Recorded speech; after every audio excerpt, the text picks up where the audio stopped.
तो बिहार के बैकवर्डनेस का एक सबसे बड़ा कारण है द अनस्टेबल गवर्नमेंट। रीजन क्या है? The government which is totally based on a coalition based government is one of the reason that by Bihar is mainly lacking in a socio and economic development। जब government stable नहीं होगी तो government की policies stable नहीं होंगी। जब policies stable नहीं होंगी तो अल्टीमेटली कंट्री में फॉरेन डायरेक्ट इन्वेस्टमेंट कोई भी गवर्नमेंट अट्रैक्ट नहीं कर पाएगी, not on the central basis also and not even on the state basis also. अब अगर हम मध्य प्रदेश का एग्जाम्पल देखें तो मध्य प्रदेश में एक समय तक अनस्टेबल गवर्नमेंट थी before the tenure of Digvijay Singh. फिर दिग्विजय सिंह 10 साल के लिए बनते हैं चीफ मिनिस्टर, उसके बाद फिर अनस्टेबिलिटी आती है जब उमा भारती और बाबूलाल गौर चीफ मिनिस्टर बने। लेकिन उसके बाद देखो कि शिवराज सिंह चौहान जब चीफ मिनिस्टर बने तो 2018 तक कॉन्टिन्यूसली चीफ मिनिस्टर थे। ऑलमोस्ट मोर देन 15-16 ईयर्स तक स्टेबल गवर्नमेंट थी। और मध्य प्रदेश की जो सोशो इकोनॉमिक डेवलपमेंट पोजीशन है वो सबसे ज्यादा चेंज इसी फेज में हुई जब स्टेबलाइज्ड गवर्नमेंट आई।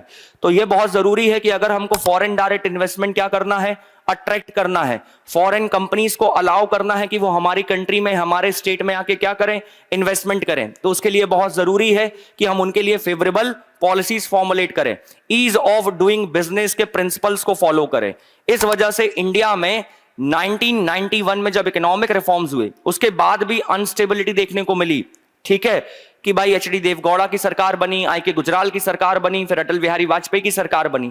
लेकिन 2004 से लेकर 2014 तक एक पार्टी की गवर्नमेंट, 2014 से लेकर 2025 तक एक पार्टी की गवर्नमेंट, कोई भी कोalition बेस्ड गवर्नमेंट नहीं बन रही, फ्रीक्वेंटली प्राइम मिनिस्टर चेंज नहीं हो रहे।